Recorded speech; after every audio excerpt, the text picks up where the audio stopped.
Hello दोस्तों, नमस्कार। मेरा नाम है संदीप और आप सभी का वेलकम है नथिंग इम्पॉसिबल के यूट्यूब चैनल पर।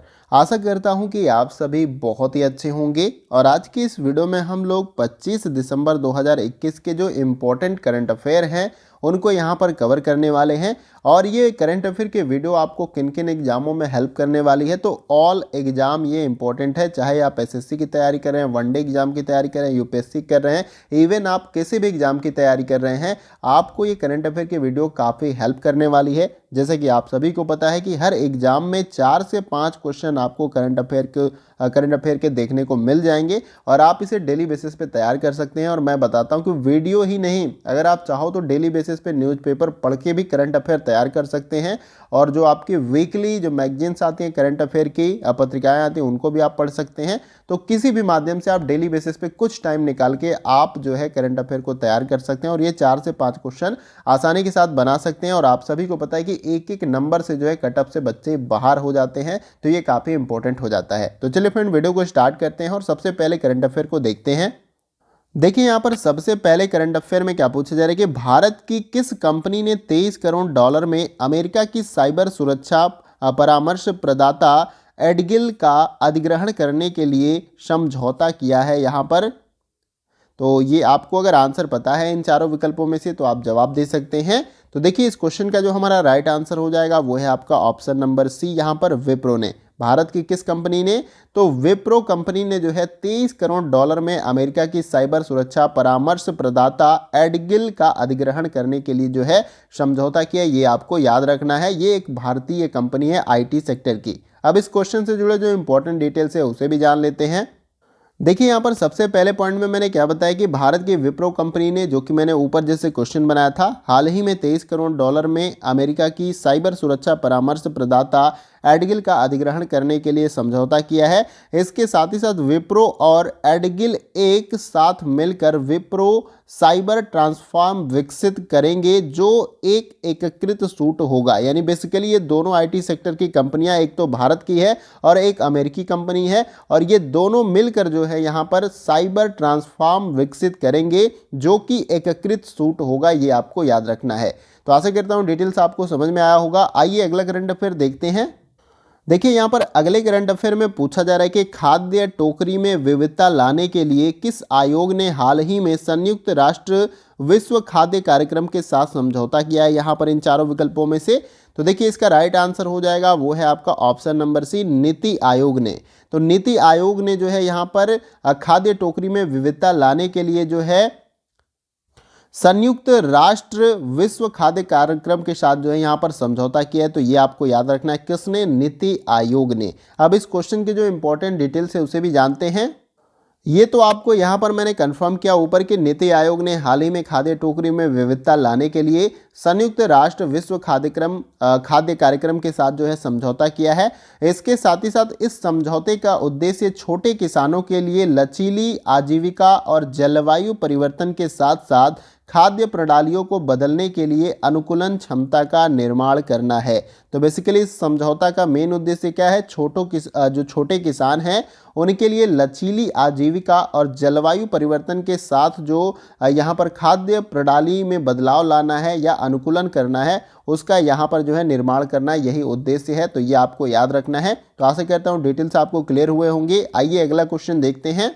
देखिए यहाँ पर अगले करंट अफेयर में पूछा जा रहा है कि निम्न में से किस यूनिवर्सिटी ने हाल ही में digital innovation of the years पुरस्कार जीता है इन चारों विकल्पों में से। तो इसका जो राइट आंसर हो जाएगा वो है आपका option number D, OP Jindal global university ने जो है यहाँ पर digital innovation of the years का पुरस्कार जीता है। तो ये काफ़ी इंपॉर्टेंट है, इसे आपको याद रखना होगा। अब इस क्वेश्चन के जो इंपॉर्टेंट डिटेल्स है उसे भी जानने का प्रयास करते हैं। देखिए यहाँ पर मैंने बताया है कि ओपी जिंदल ग्लोबल यूनिवर्सिटी ने हाल ही में प्रतिष्ठित Times Higher Education digital innovation of the years का पुरस्कार जीता है, जो कि विश्वविद्यालयों और स्कूलों को डेटा प्रबंधित करने में मदद करने के लिए एक मुफ्त क्लाउड आधारित एप्लीकेशन बनाने के लिए जो है बेसिकली यहाँ पर ओपी जिंदल ग्लोबल यूनिवर्सिटी को जो है यह प्रतिष्ठित पुरस्कार दिया गया है। ये आपको याद रखना है। तो आशा करता हूँ ये डिटेल्स आपको क्लियर हुए होंगे। आइए अगला करंट अफेयर देखते हैं। देखिए यहाँ पर अगले करंट अफेयर में पूछा जा रहा है कि इनमें से किस पुरस्कार से सम्मानित ब्रिटिश इतालवी वास्तुकार रिचर्ड रोजर्स का हाल ही में लंदन में निधन हो गया है? इन चारों विकल्पों में से आपको बताना है।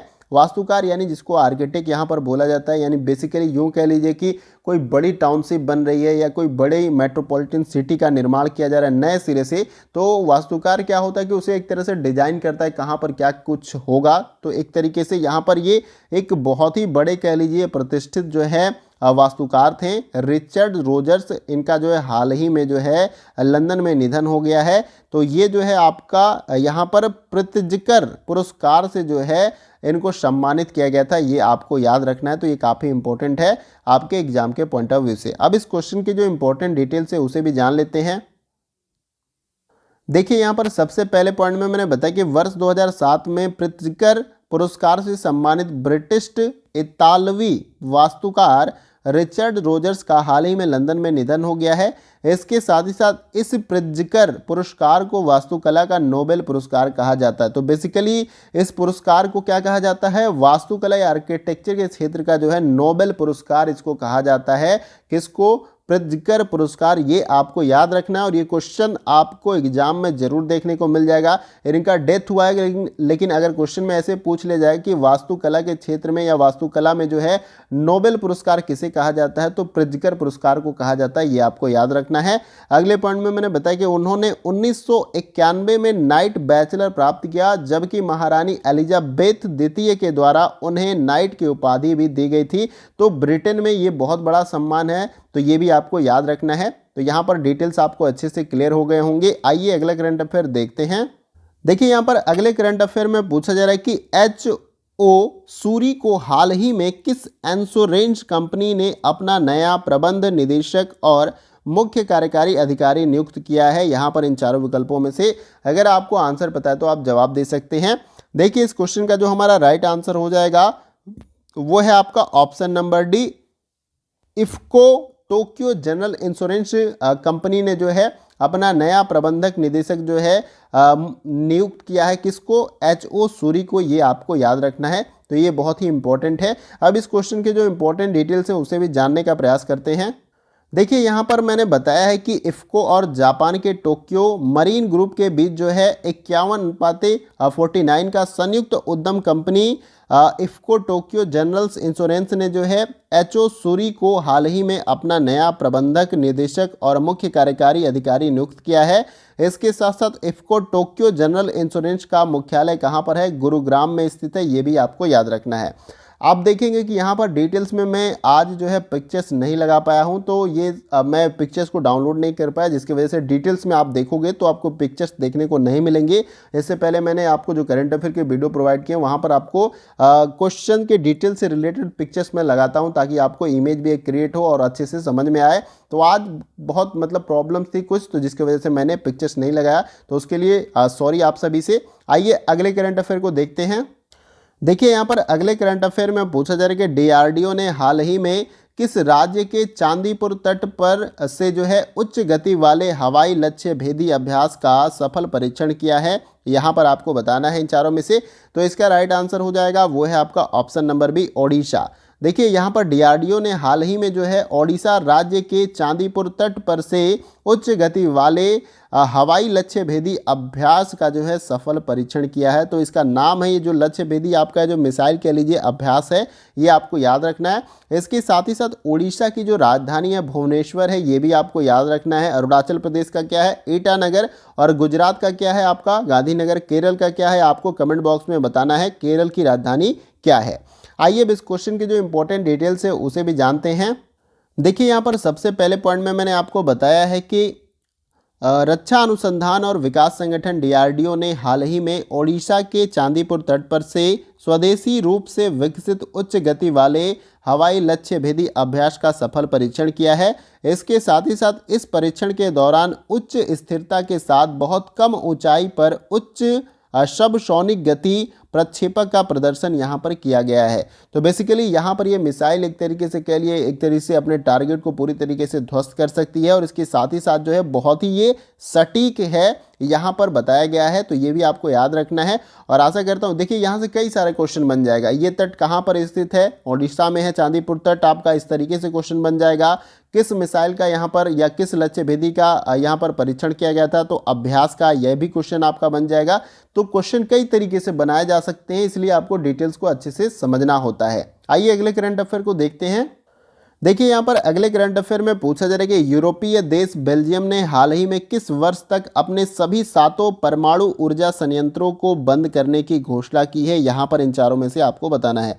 अब देखिए, परमाणु संपन्न देश जो है एक तरीके से कह लीजिए उनकी एक शक्ति होती है, जिससे कोई दूसरा देश भी जो है उन पर हमला करने से डरता है, क्योंकि वो एक ऐसा हथियार है जिससे बहुत ही ज़्यादा जान माल की हानि होती है और इसके साथ ही साथ उसका असर बहुत लंबे समय तक देखा जा सकता है। आप देख सकते हैं जापान पे जो है अमेरिका ने जब परमाणु बम गिराया था हिरोशिमा पे, तो आज भी उन जगहों पे जो है लोगों के अंदर काफ़ी विकृतियाँ कह लीजिए शारीरिक देखने को मिलती है वहाँ के रेडिएशन की वजह से। तो काफ़ी ये हानिकारक होता है, कह लीजिए काफ़ी ज़्यादा नुकसान इससे होता है। तो यहाँ पर यूरोपीय देश बेल्जियम ने हाल ही में किस वर्ष तक अपने सभी 7 परमाणु ऊर्जा संयंत्रों को बंद करने की घोषणा की है? तो ये आपको याद रखना है।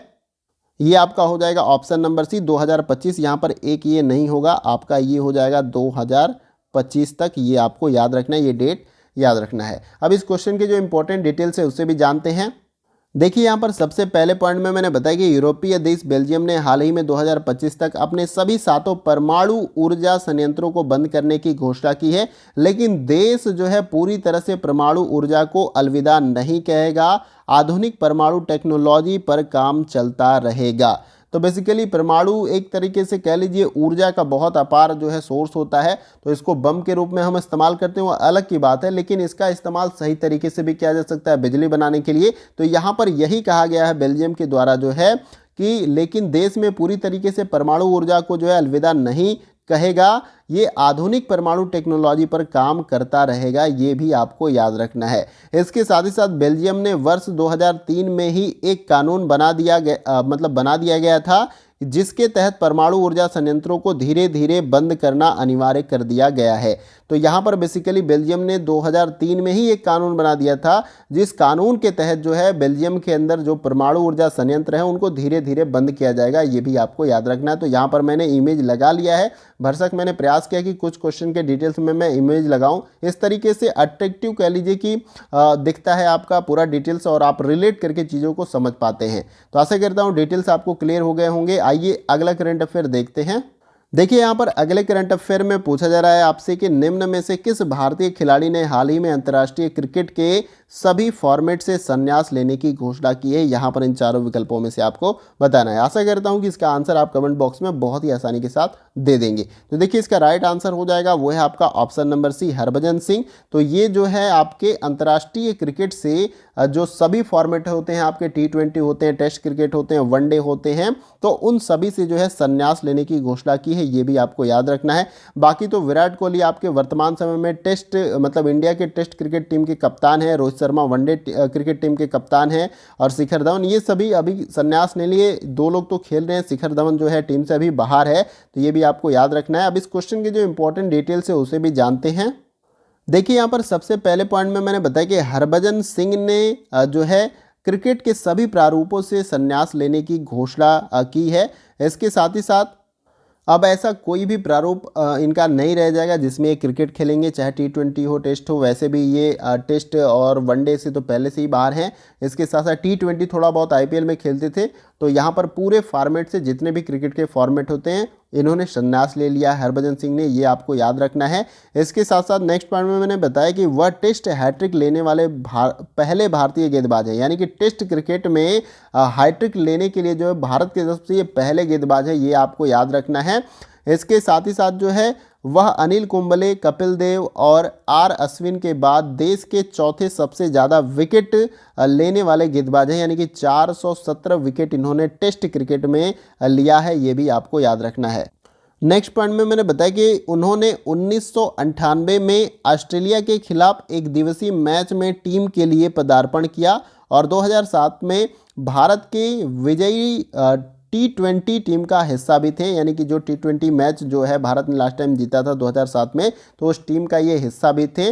और इन्होंने 1998 में ऑस्ट्रेलिया के खिलाफ एक दिवसीय मैच में जो है यानी वनडे मैच में इन्होंने क्या किया था, पदार्पण किया था। ये भी आपको याद रखना है। तो आशा करता हूँ डिटेल्स आपको क्लियर हो गया। देखिए, हर खिलाड़ी का सपना होता है जब वो अपनी टीम से खेलता है, टीम को रिप्रेजेंट करता है यानी देश से खेलता है, तो वो चाहता है कि उसका रिटायरमेंट कह लीजिए या संन्यास बहुत ही अच्छे तरीके से हो, सम्मानजनक। तो बहुत सारे ऐसे खिलाड़ी हैं जिनको इस तरीके का सम्मान बढ़िया नहीं मिल पाया, चाहे हरभजन सिंह हो, युवराज सिंह हो, जिन्होंने इंडिया टीम के लिए काफ़ी कुछ किया, बड़े बड़े मैचों में उन्होंने बेहतर परफॉर्मेंस किए, लेकिन उनका एक तरीके से कह लीजिए संन्यास बेहतर तरीके से नहीं हुआ, उनका रिटायरमेंट। तो ये कहीं ना कहीं अपने आप में दुखद एक घटना है। तो इससे ऐसा नहीं होना चाहिए। इस तरीके से जो प्लेयर्स होते हैं वो डिमोटिवेट होते हैं। तो फिर बेसिकली आपको यहाँ पर डिटेल क्लियर हो गया। और कोई भी डिटेल्स आपको समझ में नहीं आता तो आप कमेंट बॉक्स में पूछ सकते हैं। आइए अगला करंट अफेयर देखते हैं। देखिए, यहाँ पर अगले करंट अफेयर में पूछा जा रहा है कि हर वर्ष सुशासन दिवस कब मनाया जाता है। तो यहाँ पर याद रखना है आपको कि 25 दिसंबर को हर वर्ष सुशासन दिवस मनाया जाता है। यहाँ पर याद रखना है। अब इस क्वेश्चन के जो इंपॉर्टेंट डिटेल्स है उसे भी जान लेते हैं। आई थिंक कि ये आपको मैंने करंट अफेयर आई थिंक कराया होगा, लेकिन यहाँ पर नहीं भी कराया होगा तो इसे आपको याद रखना है। आइए अब इसके डिटेल्स को देखते हैं। देखिए, यहाँ पर सबसे पहले पॉइंट में मैंने क्या बताया कि पूर्व पीएम अटल बिहारी वाजपेयी की जयंती के उपलक्ष्य में हर साल 25 दिसंबर को सुशासन दिवस के रूप में मनाया जाता है। तो यहाँ पर अटल बिहारी वाजपेयी को आपको देख लेना है, इस तरीके से सुशासन दिवस आपको याद आ जाएगा 25 दिसंबर को। नेक्स्ट पॉइंट में मैंने बताया कि सुशासन दिवस 2014 में स्थापित किया गया था, यानी बेसिकली 2014 से स्टार्ट हुआ था। और नेक्स्ट पॉइंट में मैंने बताया कि अटल बिहारी वाजपेयी ने 3 बार भारत के प्रधानमंत्री के रूप में कार्य किया था, और इसके साथ ही साथ उन्होंने पोखरण द्वितीय परमाणु परीक्षण कारगिल युद्ध जो है उनके कार्यकाल में लड़ा गया था। तो बेसिकली जो पोखरण में जो है आपका द्वितीय परमाणु परीक्षण हुआ था, तो ये उन्हीं के कह लीजिए कि गवर्नमेंट के काल में हुआ था। इसके साथ साथ 2015 में उन्हें भारत रत्न से सम्मानित किया गया था। ये भी काफ़ी इम्पोर्टेंट है, तो इसे भी आपको याद रखना है। तो बेसिकली यहाँ से कई सारे क्वेश्चन बन सकते हैं, तो इसीलिए मैं डिटेल्स प्रोवाइड करता हूँ ताकि आपके क्वेश्चन कैसे भी मॉडिफाई करके करंट अफेयर के एग्जाम में पूछे जाए उनको आप सॉल्व कर लें। आइए अगला करंट अफेयर यहाँ पर देखते हैं। तो देखिए, यहाँ पर कुछ करंट अफेयर आपको मैंने वन लाइनर में ले लिया है, इंपॉर्टेंट, जो मुझे लगा कि महत्वपूर्ण है, इसके बारे में आपको पता होना चाहिए। तो देखिए, यहाँ पर मैंने लिया है, बताया, पॉइंट टू पॉइंट है, इसको आप अच्छे से देख लीजिएगा। MOHUA ने कचरा मुक्त शहरों का स्टार रेटिंग प्रोटोकॉल को लॉन्च किया है। अब देखिए, MOU का मतलब यहाँ पर पूरा फुल फॉर्म भी आप समझ लीजिए। आवास और शहरी मामलों के मंत्रालय ने जो है 24 दिसंबर 2021 को आज़ादी के जो है at the 75 star rating protocol of garbage free cities जो है टूल किट 2022 लॉन्च करने की घोषणा की है। तो ये काफ़ी इंपॉर्टेंट है। किसने? आवास और शहरी मामलों के मंत्रालय ने। देखिए, नेक्स्ट पॉइंट में मैंने बताया कि पहले के 25 घटकों या संकेतकों को अब घटाकर 24 कर दिया गया है, जिनमें से केवल 16 संकेत जो है 1 स्टार और 3 स्टार स्तरों के लिए अनिवार्य होंगे। और नेक्स्ट पॉइंट में मैंने बताया कि संशोधित प्रोटोकॉल जो है स्वच्छ भारत मिशन शहरी 2.0 प्राथमिकताओं के अनुरूप होगा। किसमें? 2.0। ये काफ़ी इंपॉर्टेंट है आपका, तो ये भी आपको याद रखना है। तो देखिए, यहाँ पर जो भी कुछ है, अब मैंने क्वेश्चन नहीं बनाया, लेकिन जो इंपॉर्टेंट है आपको लग रहा होगा कि ये इंपॉर्टेंट है आपके परीक्षाओं के दृष्टि से, तो इसे आपको याद रखना है। आइए आगे देखते हैं। इसमें आगे भी मैंने ऐसे ही करंट अफेयर 2 से 3 लिया है, तो उसको भी आपको अच्छे से जान लेना है। देखिए, यहाँ पर नेक्स्ट जो हमारा करंट अफेयर है, जो कि मैंने पॉइंट में लिया है, तो इसमें बताया कि बांग्लादेश की अंडर 19 महिला टीम ने दिसंबर 2021 में जो है ढाका में SAFF अंडर 19 महिला फुटबॉल चैंपियनशिप जीतने के लिए भारत को 1-0 से हरा दिया है। तो ये काफ़ी इंपॉर्टेंट है, ये क्वेश्चन आपसे एग्जाम में पूछ जरूर लिया जाएगा। देखिए, नेक्स्ट पॉइंट में मैंने बताया कि टूर्नामेंट में सबसे ज़्यादा गोल शाहिदा अख्तर रिपा ने किए थे। अगर पूछ लिया जाए कि इस टूर्नामेंट में सबसे ज़्यादा गोल किसने किया था, तो शाहिदा अख्तर रिपा ने। ये टूर्नामेंट कौन सा है? तो आपका SAFF अंडर 19 महिला फुटबॉल चैंपियनशिप थी, और इसमें शाहिदा अख्तर रिपा ने जो है सबसे ज़्यादा गोल किया था, और यहाँ पर बेसिकली इंडिया को जो है 1-0 से हराया था। देखिए, नेक्स्ट पॉइंट में मैंने बताया कि उन्हें most valuable player of the game का पुरस्कार भी दिया गया। तो जो अच्छा करता है तो उसको बेस्ट पुरस्कार दिया ही जाता है। और नेक्स्ट पॉइंट में मैंने बताया कि इससे पहले चैंपियनशिप में बांग्लादेश ने भूटान को 6-0 से हराया था।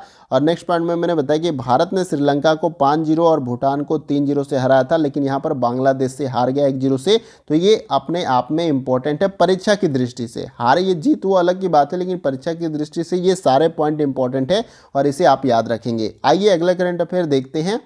तो देखिए ये भी आपका वन लाइनर की तरह है, यानी कि 4-5 पॉइंट्स हैं जो इंपॉर्टेंट है आपकी परीक्षाओं के दृष्टि से। तो देखिए इसमें मैंने बताया पहले पॉइंट में कि केंद्रीय जनजातीय मामलों के मंत्री अर्जुन मुंडा ने ट्राइफेड वन धन जनजातीय धैर्य और उद्यम का एक चित्रमय क्रॉनिकल का शुभारंभ किया। तो ये काफ़ी इंपॉर्टेंट है। बेसिकली ये जो है आपके केंद्रीय जनजातीय मामलों के मंत्री हैं कौन, अर्जुन मुंडा। ऐसे भी क्वेश्चन आपसे पूछ लिया जाएगा और ये बीच में है, मैं इंडिकेट करके यहाँ पर दिखा देता हूँ।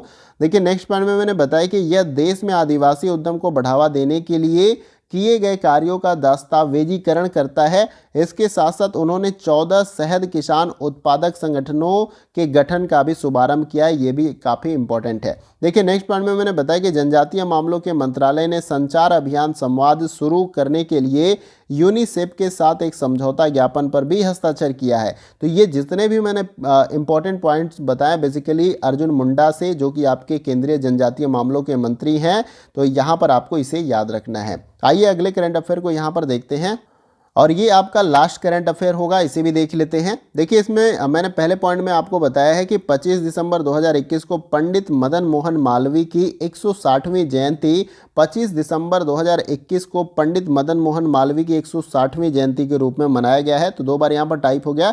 तो बेसिकली आपको याद रखना है क्या यहाँ पर कि 25 दिसंबर 2021 को पंडित मदन मोहन मालवीय की 160वीं जयंती जो है यहाँ पर मनाई गई थी। बेसिकली इन्होंने जो है BHU कह लीजिए आपका काशी हिंदू विश्वविद्यालय, उनकी इन्होंने नींव रखी थी। देखिए नेक्स्ट पॉइंट में मैंने बताया कि उनका जन्म 25 दिसंबर 1861 को इलाहाबाद उत्तर प्रदेश में हुआ था। अगर जन्म के बारे में पूछ लिया जाए कि पंडित मदन मोहन मालवीय का जन्म कब हुआ था, 25 दिसंबर, सन क्या था 1861, कहाँ पर, इलाहाबाद। इलाहाबाद कहाँ है, उत्तर प्रदेश। इस तरीके से याद कर सकते हैं।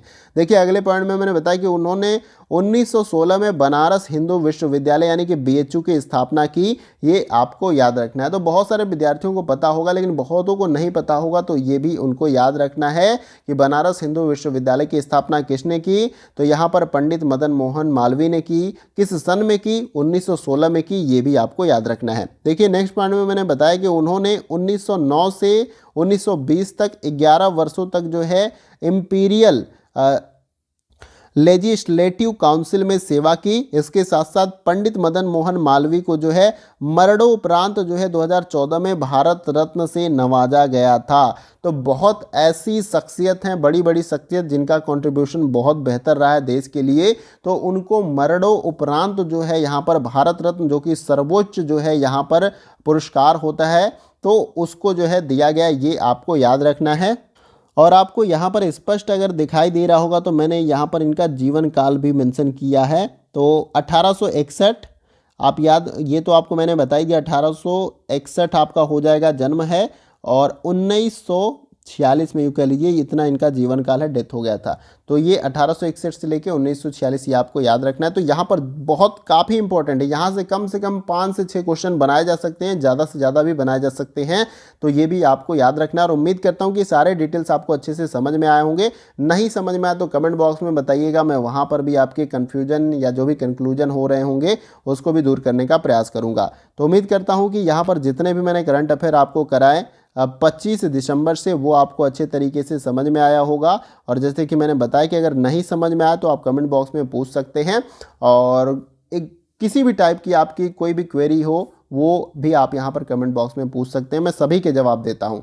और वीडियो देखिए कहीं से भी अच्छा लगे तो वीडियो को आप लाइक कर सकते हैं। अगर लगता है कि जितने भी मैंने करंट अफेयर के क्वेश्चन आपको कराए वो आपके एग्जाम के लिए हेल्पफुल है, स्टार्टिंग में ही मैंने बताया कि करंट अफेयर सभी के लिए इंपॉर्टेंट है। आप कोई भी एग्जाम तैयारी कर, ऐसा हो ही नहीं सकता कि आप चैनल पर हैं यहाँ पर तो बस UGC नेट की तैयारी कर रहे हैं। आप सभी विद्यार्थी बहुत सारे एग्जामों की तैयारी कर रहे होंगे, तो वहाँ पर ये आपको काफ़ी ज़्यादा हेल्प करने वाला है। और लगता है कि मैंने अच्छा प्रयास किया और रिस्पांस आप सभी का बेहतर आ रहा है। मैं देख रहा हूँ वीडियो पे काफ़ी पॉजिटिव कमेंट भी आते हैं और व्यू भी काफ़ी ठीक ठाक जा रहा है, तो मैं उस पर कंटिन्यूस वर्क कर रहा हूँ। आप देख सकते हैं कंटेंट को और भी बेहतर से बेहतर तरीके से इंप्रूव करने का मैं प्रयास कर रहा हूँ। तो ऐसे ही जो है हमारा उत्साहवर्धन करते रहिए। वीडियो को लाइक कर दीजिए। लाइक करने से आपका कुछ भी नहीं जाता, लाइक करने से बस एक पॉजिटिव मोटिवेशन मिलता है हमें और एक तरीके से के लिए काम करने का, क्योंकि टाइपिंग करने में आप देखेंगे कि बहुत सारे डिटेल्स में मैं आपको पिक्चर नहीं देखे होंगे, क्योंकि पिक्चर का भी इस्तेमाल आप सभी को पता है कि कॉपीराइट इस तरीके से, तो ऐसे पिक्चर्स हमें यहाँ पर लगाने होते हैं जो कि नॉन कॉपीराइट होते हैं,